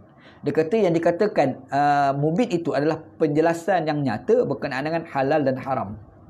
Wa halallahu al-bai'a wa harrama riba, dihalalkan kepada kamu jual beli, diharamkan kepada kamu riba. Hurrima alaikumul maitata waddama wa lahmal khinzir, diharamkan kepada kamu bangkai, darah dan daging babi. Al-yawma uhilla lakumut thayyibat wa ta'amukum halal lakum wa ta'amum halal lahum. Allah, hari ini Allah Taala halalkan kepada kamu makanan-makanan yang baik yang disembelih oleh orang Islam dan disembelih juga oleh orang-orang alul kitab. Macam-macam lah. Jadi dia cerita halal dan haram. Maksudnya bila ada penceritaan halal dan haram itu, dia adalah mubin. Satu. Yang kedua, al-mubayyinul huruf allati tasqutu an al-sin al-ajib. Rawahu Khalid bin Ma'dan an Mu'az bin Jabal. Dia kata yang dikatakan nyata itu adalah penggunaan lafaz-lafaz yang ada dalam Quran itu betul-betul Al-Quran, betul-betul Arab. Tak ada bahasa lain. Bahasa lain tidak ada. Nanti kita bahasa lain dari kita dalam Al-Quran ada dalam sambungan ayat, nanti kita akan bincang. Okey, dua tafsiran. Yang ketiga, ada yang tafsir apa makna mubin di sini? Satu, halal haram, penjelasan huruf-huruf yang menggunakan bahasa Arab, tidak bahasa Ajam. Yang ketiga adalah dia adalah petunjuk. Dia petunjuk jalan untuk menuju kita, untuk menyebabkan kita boleh sampai kepada syurga Allah Subhanahu Wa Taala. Dan yang seterusnya, yang keempat, dia adalah al-mubayyin al-haqqi minal batil. Dia penjelasan terhadap mana benar, mana yang batil. Atau Al-Quran dia kata mubin tu. Wal khamis al-bayyinu i'jazu fala yu'arid, dan sifat Al-Quran ini tidak bertembung antara satu dengan yang lain. Dia tak bertembung. Quran ni dia tidak boleh bertembung, kan? Kalau kana min indi ghairillah lawajaduhu fihi ikhtilafan katsira. Afala yatadabbaruna al-Quran, Allah Taala kata, apakah mereka tidak mentadabbur Al-Quran? Falau kana min indi ghairillah, kalau dia bukan di sisi Allah Subhanahu wa taala, lawajaduhu fihi ikhtilafan katsira. Sudah pasti kamu akan dapati antara ayat dan ayat itu akan bertembung antara satu dengan yang lain. Al-Quran tak ada pertembungan. Bila kita cek, kalau ada pertembungan itu bukan sebab ayat, kebodohan kita. Bila kita cek, kita belajar, rupanya bukan bertembung. Sebenarnya dia saling kukuh mengukuhkan. Itulah Quran. Quran tak berlaku pertembungan. Tapi kalau kita tengok, kenapa tak boleh berlaku pertembungan? Sebabnya Al-Quran itu dijaga oleh Allah Subhanahu wa taala. Allah Taala kata, inna nahnu nazzalna zikra wa inna lahu lahafizun. Sesungguhnya kami turunkan Al-Quran dan kami akan jaga Al-Quran. Katakan tilka ayatul kitabil mubin. Itulah ayat-ayat Al-Quran, ayat-ayat kitab yang nyata. Itu maksud dia, itu tafsiran dia begitu. Begitu juga tafsiran ni juga dikemukakan sama oleh Imam Ibn Katsir lah dalam kitab dia Tafsir Ibn Katsir. Jadi kita akan nampak Allah Taala sebut alif lam ra. Alif lam ra itu ada 2-3 tafsiran. Yang pertama kita sebut segi pembacaan kan. Alif lam ra, satu lagi baca alif lam re. Ada 2 bacaan lah.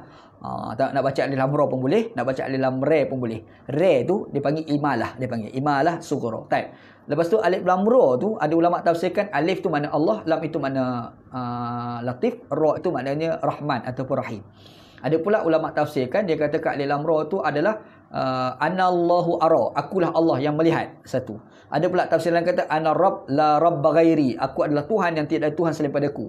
Ada pula tafsir lain kata yang dikatakan alif lam ra tu salah satu nama Allah Subhanahu wa taala. Ada pula tafsir lain kata alif lam ra itu adalah nama surah tu sendiri. Maksudnya ada beberapa tafsiran lah terhadap mana alif lam ra tu sendiri kan, yang berada di awal surah.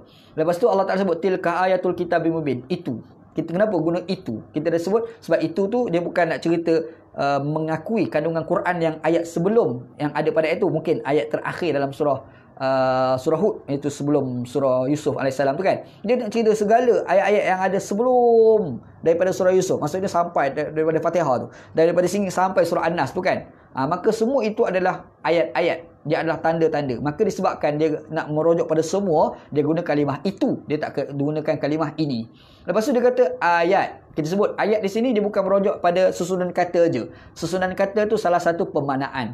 Antara makna ayat itu adalah sebarang tanda-tanda kebesaran Allah Subhanahu Wa Taala yang menyokong terhadap kebenaran Al-Quran. Itu pun memaknakan tentang ayat kat sini. Ayatul Alkitab. Alkitab itu maknanya adalah Al-Quran. Kenapa dia guna Alkitab? Sebab bila sebut Alkitab, dia attract, dia nak tarik perhatian daripada orang-orang Yahudi. Mungkin orang Yahudi akan fikir, mungkin kitab di sini merujuk pada Taurat.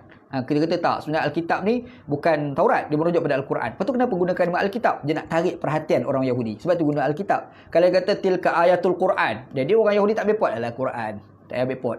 Jadi kita kena ingat macam ni, orang ni dia ada prejudis. Ramai sangat manusia ni kadang-kadang dia menerima sesuatu benda tu kerana yang cakap tu adalah guru dia. Anda buat misal contoh. Kita ni orang Asy'ariyah contoh. Bila kita orang Asy'ariyah, tiba-tiba ada satu ungkapan yang baik datang daripada Muhammad bin Abdul Wahab sebagai contoh. Kita terus tak nak terima. Padahal ungkapan dia mungkin baik. Kenapa kita tak nak terima? Sebab Wahabi tu kita blok awal-awal. Kita tutup dulu kita punya minda tu tak nak terima. Tapi kalau kita dengar perkataan itu baik dan kita tak tahu pun siapa yang cakap. Kita dengar baik perkataan ni. Kita ambil, kita simpan. Tiba-tiba orang kata Muhammad bin Abdul Wahab. Kita jam lah. Sebab awal-awal kita dah kata bagus. Jadi dah kata bagus tu. Kita bagus Jadi bila kita dah bagus, betul Muhammad, kita nak buang tu susah lah sebab kita dah kata bagus dah. Jadi bila perkataan yang baik itu attract terus. Kita terus ambil disebabkan dia tak bubuh perkataan Muhammad bin Abdul Wahab. Contohlah, serupa juga orang Wahabi terhadap Asy'ariyah. Orang Wahabi, dia tak suka kepada Asy'ariyah. Dia tak suka kupasan daripada konsep yang dikupas oleh Al-Imam Abul Hasan Asy'ari sebagai contoh, ataupun Imam Abu Bakar Al-Baqilani sebagai contoh, ulama Asy'ariyah kan, ataupun dikupas oleh Imam Al-Ghazali sebagai contoh. Dia tak nak terima Imam Ghazali. Padahal kadang-kadang kupasan Imam Ghazali tu baik kata Imam Ghazali tu. Tapi disebab Imam Ghazali, dia blok awal. Dia ada prejudis, dia tutup terus dalam otak dia, aku tak nak terima. Sebab Muhammad ini Asy'ariyah ni. Jadi jangan sebut Muhammad Imam Ghazali tu, sebut perkataan dia dulu. Ungkap, kata orang tengok bagus perkataan dia. Lepas tu kita bertanya, mau tahu tak siapa orang cakap ni? Siapa dia? Imam Ghazali. Dia jam lah sebab dia kata awal baik tu. Serupa juga Allah Ta'ala, dia nak macam mana dia nak attract, dia nak tarik perhatian daripada orang Yahudi supaya tak blok awal-awal. Kalau sebut tilka ayatul Qur'anil mubin, itulah ayat-ayat Quran yang nyata. Yahudi tak nak terima Quran, awal-awal dia tak nak dengar. Awal-awal lagi dia tolak. Tapi Allah Ta'ala dia tarik dulu. Tilka ayatul kitab. Bila semua kitab, orang Yahudi kata, ini macam kena dengar ni. Macam kitab aku pun termasuk juga ni. Taurat ni. Dia fikir macam tu. Yang nyata. Lepas tu Allah Ta'ala sebut sambungan. Allah Ta'ala sebut sambungan. Kata Allah Ta'ala, inna anzalnahu. Sesungguhnya kami telah menurunkannya. Yang Al-Quran itu. Kitab itu. Quran Arabi yang dalam bahasa Arab. Maksudnya, dah terima dah. Alamak, bahasa Arab. Jadi dia dengar dulu. Itu salah satu, orang panggil apa? Psikologi manusia. Al-Quran berinteraksi dengan psikologi manusia. Maka disebabkan itu Allah Ta'ala kata tilka ayatul kitab. Dia tak kata tilka ayatul Quran. Lepas tu sebut mubin. Nyata pula. Nyata di sini kita dah sebut beberapa perkara. Cuma apa pemaknaan al-mubin tu pula dalam perbincangan dalam surah Yusuf tu pula. Yang tu insya-Allah kita bincang dalam tafsiran yang kedua lah insya-Allah, esok insya-Allah. Kita tengok esok kalau ada lapang kita sambung ayat yang kedua tentang inna anzalnahu Qur'anan Arabiyyan la'allakum ta'qilun. Wallahu a'lam. Okey, kita tengok ada soalan tak?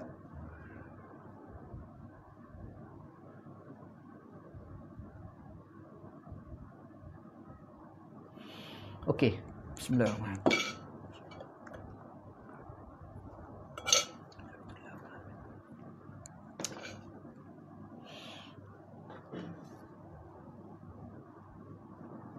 Haji Yusri, Assalamualaikum. Dr. Abdul Rahman. Dr. Rahman BC Bandar Country Home clear, alhamdulillah doktor. Tak boleh nak kuliah tafsir kat rumah doktor, kita kuliah kat rumah sekarang. Ridwan, Assalamualaikum. Syarifuddin Abang Din, Ustaz, adakah ayat-ayat dalam surah Yusuf diturunkan secara berturut-turutan? Ada yang berturut-turutan, ada yang tidak berturut-turutan lah. Nanti kita akan cerita satu persatu kat mana berturut-turut, yang mana tidak berturut-turut. Sebab kenapa kita kata ada yang berturut-turut, ada yang tak berturut-turut? Sebab ada 4 ayat yang tidak diturunkan di Mekah tetapi turun di Madinah. Yang kita sebut ayat 1, 2, 3 dan ayat ke-7. Jadi di situ kita nampak ada ayat tidak berturut-turut. Ada yang berturut-turut, ada yang tidak berturut-turut. Gitu. Wallahu a'lam. Putus-putus suara Ustaz. Alamak. Dr. Rahman. Ana tak tahulah. Abang Yusri, saja nak tanya Ustaz, kenapa Ustaz mula live FB Tafsir ni? Mula dengan surah Yusuf. Ana mula-mula nak fikir, nak tafsir. Ana ada mengajar beberapa tempat, beberapa surah yang dah habis. Kalau dulu sebelum Ana kena halang dekat Selangor, mengajar dulu, Ana pernah tafsir surah Al-Munafiqun. Sebab permintaan lah jemaah kat situ minta Ana tafsir lah. Dekat mana itu, dekat Kelana Jaya, ada kuliah situlah.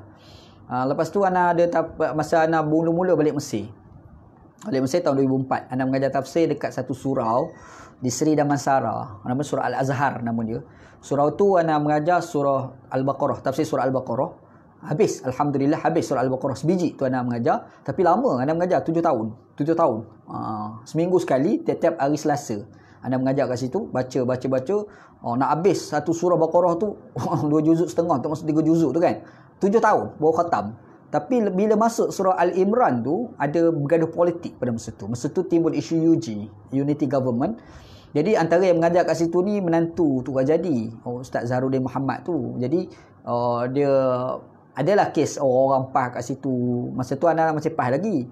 Tapi surau tu ramai orang PAS lah kat situ. Jadi orang PAS tu bila tak setuju dengan Ana, jadi dia bermain dengan sentimen politik, melibatkan Ustaz Dil lah macam mana. Akhir sekali dia berhentikan mengajar di situ lah. Sedih lah. Jadi Ana ada mengajar kat situ. Lepas tu Ana ada mengajar surah Al-Imran sekejap dekat bandar dekat surau Madrasah Tarbiyah, bandar kampung bandar, ada mengajar lah tapi tak habis lagi. Jadi Ana fikir nanti kalau lepas PKP Ana pergi sambung mengajar pula dekat situ, Ana akan bacalah surah Al-Imran tu. Hari tu Ana ada baca sikit surah An-Nisa, tapi Ana rasa surah An-Nisa ni bukan tak dekat dengan hati Ana, tapi Ana rasa ada benda lain Ana nak kupas dulu. Jadi Ana fikir-fikir, Ana tertarik dengan Yusuf AS sebab Ana pernah Ana baca surah Yusuf ni, Ana pernah tadabbur surah Yusuf ni dah lama dah, dan surah Yusuf ni sebenarnya menarik. Dia cerita pasal karakter Yusuf AS daripada kecil sampai dia besar kan. Jadi Ana rasa kalau kita baca tafsir lagi best, sebab kita selalu tadabbur. Tadabbur ni tak detail kan. Tadabbur ni kita cerita pengajaran penting kita boleh ambil, itu tadabbur. Yang Ana ni nak cerita tafsir, jadi kita kupas detail penggunaan kalimah tilka, penggunaan kalimah al-kitab, penggunaan kalimah al-mubin, penggunaan alif lam ra, kenapa, sebab kita bahas kan. Jadi Ana rasa kita baca surah Yusuf alaihissalam, supaya bila kita tafsirkan, nanti bila kita dah habis nanti, kita akan memahami pemaknaan surah ni cukup mendalam. Macam itulah. Nak rasa surah ni kalau tadabbur pun dah best dah. Bayangkan kalau kita boleh tafsirkan, lagi best lah. Sebab tu Ana pilih surah Yusuf lah. Wallahu a'lam. Okey. Sulaiman Hashim, Haji Sulaiman, Keluang clear alhamdulillah. Tmus Azam alhamdulillah. Melaka clear alhamdulillah. Now clear alhamdulillah doktor. Wadduha orang utara parit. Jasir tu mesti. Dia panggil imalatus sughra. Dua, satu imalatul kubra, satu lagi imalatul surah. Ini kena mengajar tajwid lah. Kalau mengajar tajwid, kita akan jumpa perbincangan tentang imalah. Imalatul kubra hanya satu je, iaitu bismillahi majreha wa mursaha. Situlah yang Yasin buat lagu lah. Bismillah majreha wa mursaha kan. Itu panggil imalatul kubra. Okey. Ada pula dia panggil imalatul surah. Macam ini berlaku pada qiraat yang lain daripada kebiasaan, lain daripada qiraat hafs. Macam kita ni hafs, yang kita baca Quran ni kita panggil qiraat hafs. Dia panggil hafs. Sanad dia tu, nama guru tu hafs. Tapi ada satu lagi qiraat dia panggil warash. Jadi qiraat warash dia ada satu, dia panggil imalatul surah. Maka antara baca wadduha tu wadduha walaili iza saja. Ma wada'aka rabbuka wa ma qala. Walala, jika walal a, kita baca walal a kan. Dia baca walala khiratu khairul laka minalule. Khira, kita walal akhirati khair. Dia baca khira. Itu dia panggil imalah. Itu ada dalam qiraat lah. Dan qiraat ni sebenarnya muktabar. Kalau kita nak baca macam tu pun tak jadi masalah pun boleh. Cuma kalau kita macam orang perak lah, orang parit, dia sebut Botek kan, orang botek. Allahu a'lam. Okey, Haji Sulaiman, salam, alhamdulillah. Jamdan, bagus, alhamdulillah. Hafiz Osman, Kedah lain clear, alhamdulillah. Kajang clear, Arman, alhamdulillah. Penang clear, banyak clear. Lain tak clear, Wejo. Ini masalah hana ke masalah pewel ni, pewel? Kelantan kot. Ni beres belakang ni. Sofian Ahmad, suara clear, gambar tak berapa sharp sangat tapi okey je Kuala Terengganu. Anda punya handphone ni jatuh. Anda punya handphone anda ni murah. Anda beli 100.5 je handphone untuk buat live ni. Beli handphone murah ni, dia pergi dekat Loyat hari tu, belilah hak murah-murah.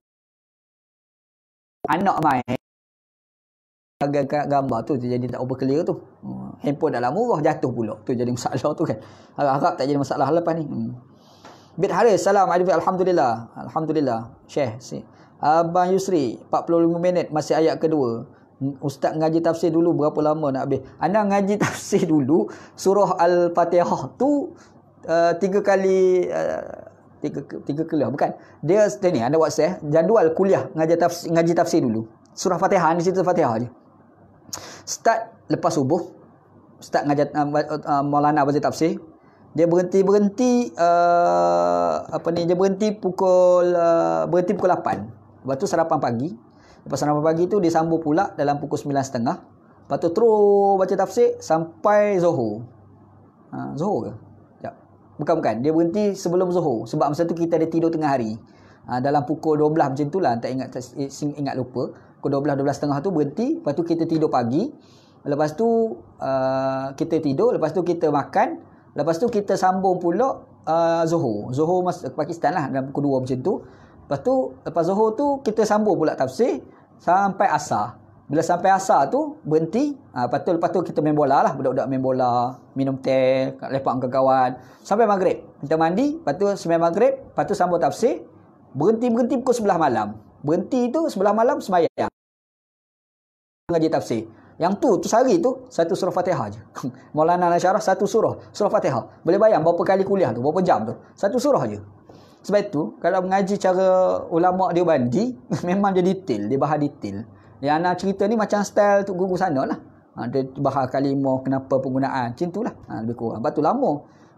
Ada orang minta nak syarah tafsir. 3 ayat sekali. Kadang 1 ayat dia kupas. Kita kupas tu pun secara poin betul. Bukan cerita ada meleret, tak ada. Pergi pada poin. Itu pun ambil masa sejam. Kadang 1 ayat dia. Gitu. Wallahualam. Okey, Abang Nik Tajuddin, lama tak jumpa Abang Nik ni. Rajin Ustaz, baru yang kedua. Dah mengajar. Bagaimana menguasai bahasa Arab Ustaz? Cuba Ustaz cerita yang paling mudah cara Ustaz belajar. Bahasa Arab ni, Ana pun tak pandai juga sebenarnya. Sampai sekarang masih lagi belajar bahasa Arab. Kalau nak belajar bahasa Arab ni satu dia bahasa membaca, satu lagi bahasa bercakap. Dia orang boleh baca Arab, belum tentu lagi orang boleh cakap Arab. Lepas tu kadang-kadang orang ngaji pondok, dia boleh syarah kitab Arab baik, tapi cakap Arab tak pandai. Orang cakap Arab belum tentu cakap Arab ni dia cakap biasa, padahal bahasa kitab ni bahasa kitab ni dia susah. Dia ada kaedah dia lah, gitu Ana pun cakap Ana tak pandai juga, sikit-sikit boleh lah.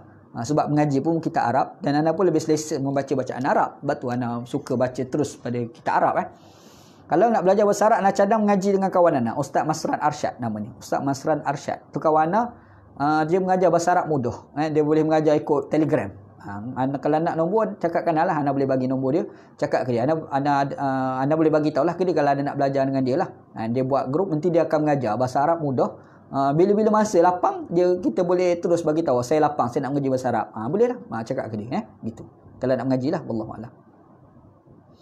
Okey, sarjana utama clear. Abang ni. TG Azlan Makhrir. Alhamdulillah Ustaz. First time dengar ceramah tafsir. Sangat menarik. Huraian dari pelbagai segi. Seronok layan. Walaupun dah 1 jam belum hurai ayat kedua. Terima kasih. Lewat masuk. Sangka mula jam 10 malam. Selamat. Pukul 9 je. Sebab sebab bukan bulan puasa kan. Tak ada tarawih. Jadi lepas Maisyak ni pakai selalu. Gitu. Jamdan. Kata kuliah pada malam ni, alhamdulillah kuliah yang baik, alhamdulillah. Abi Adi, Australia, orang Australia ni. Terima kasih Ustaz, satu kupasan ilmu yang cukup baik, alhamdulillah. Selamat hari raya di Sydney. Bila klik Kelantan ni Abi Adi. Dr. Rahman, terima kasih Ustaz, alhamdulillah. Sama-sama. Ustaz, malam ni ada kuliah tafsir ni. Ustaz, malam apa ada lagi? Ana cadang nak buat esok pula. Buat. Ana akan terus tafsir. Kecuali kalau ada isu yang lain ana nak bincang, baru kita stop, kita bincang isu. Lepas tu kalau tak ada isu, kita terus tiap-tiap malam kita baca tafsir lah. Ana cubalah sekat boleh insya-Allah. Wallahu a'lam. Abid Haris, Ustaz, adakah benar Quran diturunkan dalam bahasa Arab menyebabkan ada yang berdalil ia tak boleh dalam bahasa lain? Quran memang turun dalam bahasa Arab. Nanti esok kita sambung ayat yang kedua. Ayat itu Allah Ta'ala sebut inna anzalnahu Qur'anan Arabiyyan. Allah Ta'ala kata sesungguhnya kami telah menurunkan kitab itu dalam bahasa Arab. Quran yang bahasa Arab. Jadi kita akan detailkan perbincangan tentang bahasa Arab tu macam mana. Apakah wujud kalimah yang lain daripada Arab di dalam Al-Quran. Sebab contoh kalimah Jibril, Israfil, Mikail. Apa lagi? Macam Israel tu sebenarnya kalau pergi ke Arab, Yaqub alaihissalam tu nama lain Israel. Tapi Israel tu ada tak dalam Al-Quran? Ada kan? Jadi sebenarnya penggunaan tu macam mana? Apakah Quran ni telah bercampur dengan bahasa lain pada Arab ke? Ataupun sebenarnya Arab melihat bahasa tu macam mana? Yang tu ada perbincangan dalam kalangan ulama tafsir dan insya-Allah kita kupas esok lah. Sebab ada kaitan dengan ayat esok kan insya-Allah. Wallahu a'lam. Okey, Abang Yusuf, alhamdulillah. Farhan Nazari, perkataan Yusuf betul ke dari perkataan Yusuf Asnaf? Oh, tak tahu. Anda tak tahu. Farhan Nazari, anda tak pernah tahu pula, Syekh. Wallahu a'lam. Yusuf alaihissalam. Anda tak tahu ni perkataan asnaf, anda tak tahu apakah berasal perkataan asnaf itu, anda tak tahu. Wallahu a'lam. Azam Ahmad, salam Ustaz. Selamat Hari Raya. Selamat Hari Raya. Cerita sikit pasal perbezaan pendapat dengan Maulana Nasai pasal tafsiran perkataan. Kalau tak salah saya lah. Perkataan apa Perkataan apa? Anda tak tahu. Perbezaan perkataan apa Anda tak tahu. Dulu adalah anda khilaf sikit. Apabila anda kata ada perbezaan di antara ad-din dan tadayyun. Ad-din at-tadayyun. Dia kata tak ada. Dia kata tak dalam kitab. Anda kata macam mana? Dia kata tak ada. Ana lepas pada tu ana kod. Ana ambil gambar kitab. Ana ambil gambar. Ana buat dalam Facebook ana. Gambar. Maknanya penggunaan at-tadayyun tu memang ada. Bahkan dia ada dalam ceramah ulama-ulama muktabar. Sa'id Ramadan Al-Buti pernah ungkap. Dr. Ali Jumu'ah pernah syarah. Kalau sufi sikit ni nama apa ni? Habib Ali Al-Jufri dia pernah syarah perbezaan antara ad-din dan at-tadayyun. Bahkan bukan dalam tradisi Ahlussunnah wal Jamaah. Aliran Salafi pun ada. Saleh Utsaimin pernah bahas ad-din dan at-tadayyun. Syiah pun pernah bahas ad-din at-tadayyun. Maksudnya penggunaan ad-din at-tadayyun ni memang ada. Cuma masa tu Maulana Nasai dia tolak, dia kata tak ada dalam kitab. Dia kata dia tak jumpa. Dia tak jumpa bukan mesti tak ada. Dia tak baca, cuba baca, dia jumpalah. Ana ni baca, ana jumpa. Jadi ana katalah ada. Tu ya. Jadi bila dia kata tak ada tu ana kod ni kitab ada. Lepas tu ana buat mari syarah kupasan daripada ulama-ulama. Masa tu ana pergi kat Facebook dia lah, ana bagi link. Satu-satu banyak ana bagi. Tak silap ana hampir 20 link ana bagi. Ni syarah 1, syarahan 2, syarahan 3. Lepas tu ana bagi pula kitab-kitab. Lepas tu dia kata dia janji nak kupas. Tapi sampai sekarang dia tak kupas lah. Mula-mula dia kata tak ada. Kan? Jadi itu kot yang entah masukkan. Wallahu a'lam lah. Yalah, kalau kita tak jumpa, kita jangan terus kata tak ada. Kita tak jumpa, orang lain mungkin jumpa, orang lain baca kan. Sebab ilmu ni dia ada, kita ni kena ingat wa khuliqal insan dhaifan. Kita dilahirkan kerana kita ada kelemahan. Kita tak boleh kata semua benda kita tahu, tak boleh. Kita nak mengaji hadis, kita kata semua hadis ni tak ada ni. Rupanya ada. Macam kita kata tak ada tu. Sebab kita ni ada Allah Ta'ala bagi sifat lupa. Nak buat macam mana kan? Kadang kita mengaji lupa. Anda pun banyak lupa. Mengaji dah. Tapi kalau tanya macam pernah dengar. Tak ada kot. Rupa pun ada. Lemah buat macam mana kan? Sebab tu kita jangan mudah kata tak ada. Sebab tu kalau ulama-ulama hadis tu dia agak beringat. Ada ungkapan. Contoh dia ada beza ungkapan la aslalahu dengan lam ajid lahu aslan. Ini kalau penggunaan ulama-ulama hadis. Ulama hadis ni kalau sebut la aslalahu, palsu lah. Tidak ada asal langsung. Tapi ada satu lagi, dia guna lam ajid lahu aslan. Aku tidak mendapati ia sebagai ada asal. Dia tak jumpa, orang lain mungkin jumpa. Itu orang panggil adabnya ulama hadis dalam mengungkapkan kata. Kan? Kita tak beradab. Kita kata, tak ada. Padahal ada. Masalah kita, bukan masalah tak ada. Yang kita tak mengaji lah. Gitu. Wallahu'alam. Siapa yang membubuh gelaran bagi Al-Imam seperti Al-Ghazali, Hujjatullah, Ibn Taymiyah, Syekhul Islam, Mujaddid Muhammad Abdul Wahab dan sebagainya. Kaedah sebut la ya'rifu zal fadli illa dhau. Itu kaedah dia. Tidaklah mengenali seseorang itu sebagai hebat kecuali yang memberi gelaran itu adalah orang hebat juga. Ana ni tidak boleh dikatakan hebat kecuali kalau ada orang hebat juga dengar ceramah ana dia kata hebat. Contoh ulama besar ulama lah, tak kira lah siapa-siapa ulama. Sa'id Ramadan Al-Buti contoh, ana bersyarah-bersyarah, Dr. Sa'id dengar, dia kata ulama ni, ulama lah ana ni. Jadi kalau yang pergi dengar ni orang-orang bodoh ni, tak mengaji apa ni, orang bahasa Arab pun tak reti lah apa, dengar nak bersyarah, ulama dah ni, padahal dia tu tidak ulama. Maka anak ni bukan ulama. Jadi dia kena la ya'rifu zal fadli ila dau, tidak boleh mengetahui satu itu hebat kecuali orang lain yang hebat bagi tahu dia tu hebat. Imam Asy-Syafi'i itu dikatakan hebat sebab ada ulama yang kata dia hebat, dan ulama tu pun hebat, namanya Imam Malik, Imam Abu Yusuf, Imam siapa lagi, Imam Muhammad Syaibani. Ini ulama-ulama yang al-imam dah. Dia menggelarkan kepada Imam Syafi'i itu sebagai al-imam. Imam Abu Hanifah tu al-imam sebab ada orang sebelum tu mengiktiraf dia sebagai al-imam. Yang orang iktiraf tu juga adalah al-imam. Maka serupalah orang gelarkan Imam Al-Ghazali, orang menggelarkan Syekhul Islam, macam itulah gelaran tu kan. Cuma kita tak nafikan, dalam keadaan begitu pun ada orang nafi, itu biasalah. Ibnu Taimiyah, orang panggil Syekhul Islam Ibn Taimiyah. Tapi berapa ramai orang kata tak, dia bukan Syekhul Islam, ni gelaran dia saja, orang bubuh dia nak angkat dia. Ada juga begitu Itu kita tak nafi. Padahal itu biasa berlaku dalam tradisi manusia bukan tradisi ilmu. Tradisi manusia itu sendiri memang begitu. Wallahu a'lam. Ada apa yang ustaz gagaskan itu unik. Saya fikir andai jika di luar terhenti ataupun masalah program secara live ini pun apabila dapat diikuti oleh pengikut-pengikut dalam jumlah tertentu pun dah cukup baik. Banyak manfaat yang kita dapat. Alhamdulillah. Haji Wan Ahmadi. Puan Hakimah, lama tak jumpa Puan Hakimah ni. Datin Puan Hakimah. Assalamualaikum. Waalaikumsalam Puan. Selamat Hari Raya Zaibatil. Alhamdulillah. Sempat ujung je. Alhamdulillah. Tak apa, ada dalam live Facebook. Lepas ni tengah daripada awal. Ada tak delete tu, Ana biar dalam Facebook Ana. Ustaz sempat tafsir 4 ayat surah Mujadalah di Kubu Gajah. Tak sempat. Looking forward untuk ikuti tafsir surah Yusuf. Pernah dengar beberapa pensyarah berikan rujukan yang relevan untuk psikologi ke ibu bapaan. Bagus juga. Kita baru masuk 2 ayat ni. Ayat pertama tu Puan Hakimah. Ayat kedua tak masuk lagi. Hari ni kita baru kupas 1 ayat. Ayat pertama tu. Alif Lam Ra tilka ayatul kitabil mubin. Sekat tu baru. Sambungan tu insya-Allah esok. Anak cuba buat setiap hari biar cepat sikit habis. Selalu anak buat kat tempat lain ni seminggu sekali. Sebab tu kadang-kadang 3-4 tahun baru habis. Surah Al-Baqarah tu 3 tahun baru habis satu surah tu kan. Sebab tiap-tiap minggu hari Selasa tu secara konsisten anak tak ponteng kuliah. Masa tu anak konsisten pergi. Kadang-kadang tak sihat pun pergi juga.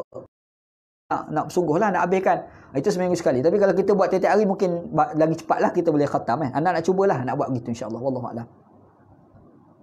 Nak tunggu sampai ayatnya jauh. Apapun yang terlintas dan yang dijelaskan. Apapun kaedah yang menyentuh persoalan dalam Al-Quran boleh membantu dan menjadi pencerahan pada kalian lain. InsyaAllah. Boleh insyaAllah Ji. Muhammad Farid Salam Ustaz. Macam mana kaedah kami belajar tafsir online ni? Nak kena beli kitab ke nak kena catat semua ke? Nak kena... Anda rasa entah cari terjemah ke ayat. Sebab Ana punya nota ni semua dalam bahasa Arab. Nota Ana semua bahasa Arab. Ana ambil kitab-kitab ni, Ana susun balik kitab-kitab ni. Kalau baca kitab satu-satu ni jadi lambat. Jadi Ana susun balik poin-poin tu, lepas tu Ana kupas satu-satu tu lah. Jadi kalau enta nak ambil nota Ana bahasa Arab. Takut enta tak faham. Jadi tapi kalau nak pun Ana boleh bagi, tak ada apa pun. Bagi email, Ana email lah. Sebelum kuliah tu Ana ke email. Boleh, tak ada apa pun macam tu. Cuma anak cadangkan kita ambil Quran, kita buka, kita tengok ayat tu. Sebab anak syarah tu word by word, kalimah by kalimah. Itu anak syarah lah tafsir tu kan. Macam nak kupas tak ada tilka, ayat, Alkitab, anak word by word Jadi anak rasa tak susah kalau kita hanya buka mushaf, kita tengok. Lepas tu kalau kita nak nota, kita buat nota, kita buatlah tulis kat tepi tu. Begitu jelah tu cadangan anak. Wallahu a'lam. Wallahu a'lam. Tolong pakat share kawan-kawan lain. Abang ni. Salam Ustaz, boleh ke dipegang tafsir Alif Lam? Entah tulis ringkas-ringkas ni anak penat baca. Ustaz Mak Bukhari, Ustaz Mak Bukhari ni ustaz ni. Entah kalau nak tulis, entah tulis sepenuh Ana ni ada masalah. Masalah kalau orang hantar WhatsApp contoh, dia guna ayat simple DGN. Ana penat lah sekalian tak nak baca. Ana tak nak baca Ana ada masalah tu, ada penyakit tu. Entah tulis ayat sepenuh. Salam Ustaz, boleh ke PGG apa benda ni? Dipegang tafsiran Alif Lam Ra sebagai Anallah Ara. Okey, sebagaimana dalam tafsir Tabari dengan dibawakan sanad. Betul? Tadi anda bawa dah sanad tadi kan? Anda dah bawa kod tadi, perkataan yang Alif Lam Ra tu Anallah Ara. Ada pula tafsir yang kedua, Ana sebut tadi. Ana sebut 4 tafsiran. Kalimah alif lam ra tu, yang pertama tu tafsiran dia adalah alif adalah Allah, lam itu adalah latif, ra itu adalah rahman ataupun rahim. Tafsir yang kedua kata alif lam ra tu adalah ana rabb la rabba ghairi. Ana rabb la rabba ghairi. Tapi qila mana lemah lah. Ada satu lagi dikut oleh banyak ulama tafsir, antaranya Imam Tabari. Dia ambil daripada Imam Ibn Abbas, dia kata alif lam ra tu adalah mana anallahu ara. Ada tak itu tafsiran? Itu semua takwilan. Tapi hakikat sebenar wallahu taala alam, tu sebenar. Sebab ini semua takwilan wallahu alam. Boleh ke Ustaz senaraikan jadual kuliah topik apa yang diajarkan? Ana pukul 3 petang ana baca hadis, ana baca Nailul Autar, kitab hadis bahas dari sudut fiqh. Anda bahas, anda dah buat lama dah. Sebelum puasa itu lagi anda buat. Start PKP tu anda start buat dah. Anda baca kitab. Malam anda cadang nak baca tafsir. Kalau sekiranya, sebab sebelum ni anda malam tak baca tafsir, anda tengok ada isu-isu, anda kupas isu. Isu tasawuf, isu gerakan Islam, isu konsep, macam-macam lah anda dah kupas. Cuma anda fikir kalau tak ada tajuk, kita baca tafsir lah. Bila tak ada tafsir, bila ada part tertentu, contoh kita ada isu nak bincang, kita tak baca tafsir, kita kupas isu. Lepas tu bila tak ada, kita masuk balik pada tafsir. Macam tu lah, insyaAllah. Jadi anda pukul 3, satu lagi pukul 9 lah. Pukul 3 petang dengan pukul 9 malam. Pukul 3 petang kita baca hadis, pukul 9 malam kita baca tafsir. Gitu. Wallahualam.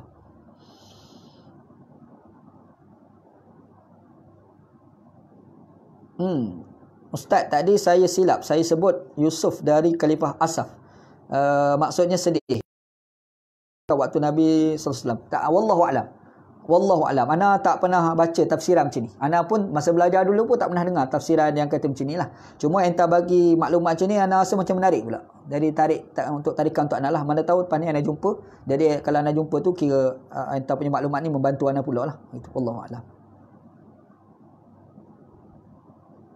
Assalamualaikum Maulana. Anda bukan Maulana. Ni live yang keberapa dah untuk kuliah tafsir? Ini kali pertama. Malam ni start. Malam ni baru start. Ni, maaf baru masuk. Malam ni baru start. Esok insya-Allah pukul 9 malam pula insya-Allah. Kalau tak ada apa-apa lah, apa-apa anda akan maklumkan kepada dalam Facebook anda kuliah tafsir nah. Wallahu a'lam. Okey, habis dah. Tak ada siapa nak tanya soalan. Sila. Ada lagi?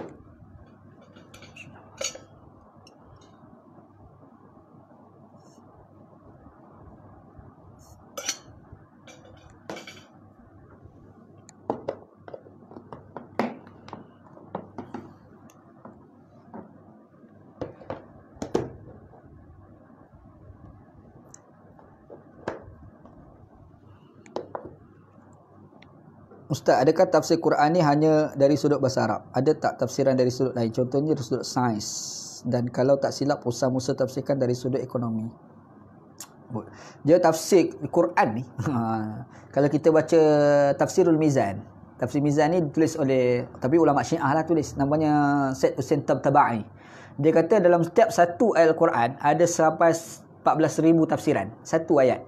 Cuma kita tahu, yang kita tahulah macam mana ni, anak belajar dengan baca apa yang ada dalam kitab lah. Tu yang boleh cerita tu. Ada kitab. Hak lebih pada tu tak nak cerita hak lain pada tu pun kita tak berani, takut-takut salah. Tapi sebenarnya memang terbuka pada tafsir lah. Itulah kelebihan yang ada pada Quran. Jadi kalau ada orang ada kemampuan untuk tafsir dari sudut sains, tafadhal lah, tak ada apa pun. Tak ada apa pun. Dia sifat tafsir tu dia selalu berkembang. Contoh macam ada satu kitab tafsir, anda baru jumpa lah, tapi kitab ni pun dia tak ada lah lama sangat. Dia dalam pasal Syekh tu pun mati dalam 1355 Hijriah. Barulah kita 1441. Dia lebih kurang 1 tahun dengan kita ni lah. Namanya Abdul Karim Al-Khitabi. Nama kitab dia Tafsirul Quran lil Quran. Tafsirul Qurani lil Quran. Nama tafsir.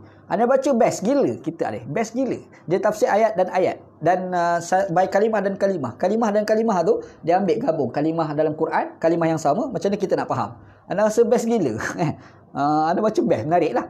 Cuma kalau kitab tafsir yang anda rojok utamanya, anda rojok kitab Mafatihul Ghaib, karya Imam Fakhruddin Ar-Razi. Sebab anda banyak-banyak kitab tafsir ni baca, antara kitab yang melekat dekat diri anda baca ni dua yang paling lekat. Yang pertama adalah Imam Fakhruddin Ar-Razi.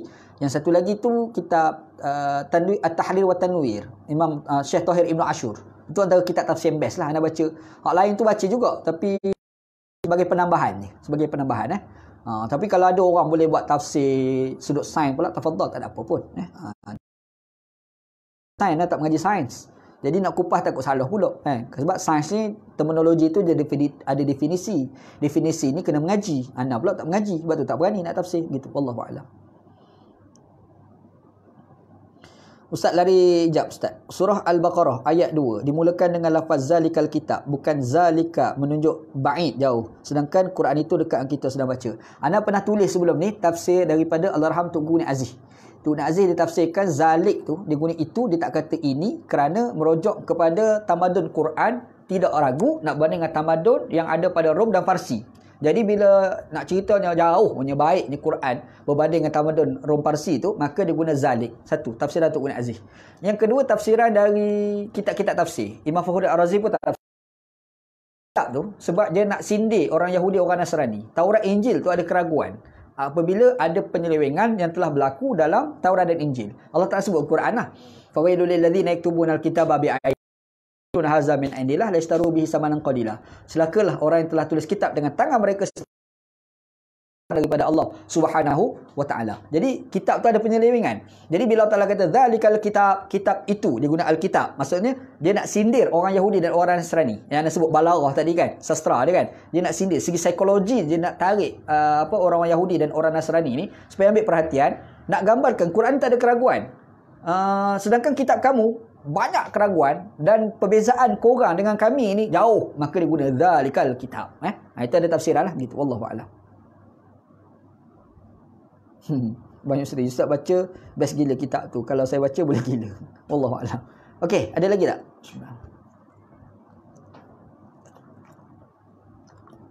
Habiskan kurma Ramadan.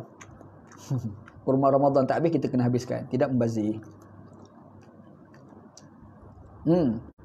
Zamri beritahu, dengar tafsir daripada Dr. Daniel Zainal Abidin. Nak tengok tafsir sudut sains. Itu Daniel Rasulullah Zamri beritahu. Ana rasa Dr. Daniel ni antara buku kita kena baca lah. Menarik juga kupasan-kupasan dia. Dia kalau ke Arab tu nama Dr. Zaghlul Najjar. Dr. Zaghlul Najjar. Dia boleh kupas Quran di sudut sains. Satu lagi kalau Zaghlul Najjar ni orang Mesir. Satu lagi kalau Yaman ni Abdul Majid Zandani. Abdul Majid Zandani. Dia mahir dalam ilmu sains dan dia mahir ilmu astronomi. Dia mengajar tafsir Quran menggunakan ilmu astronomi, menggunakan ilmu sains. Ada. Tapi ana tak baca lah. Dia punya tulisan tu sangat baca gitu-gitu je. Baca tak secara mendalam. Sebab terminologi tu kita tak menguasai. Dia tak berani nak.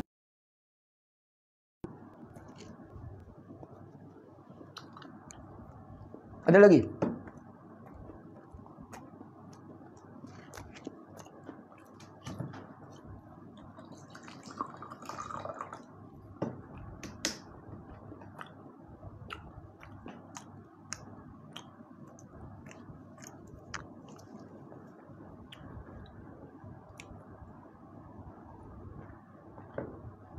Tak ada lah kot. Tak ada kot. Cukuplah. Wallahu a'lam. Sallallahu ala sayyidina Muhammad wa ala alihi wa sahbihi ajma'in. Walhamdulillahi rabbil alamin. Assalamualaikum warahmatullahi wabarakatuh.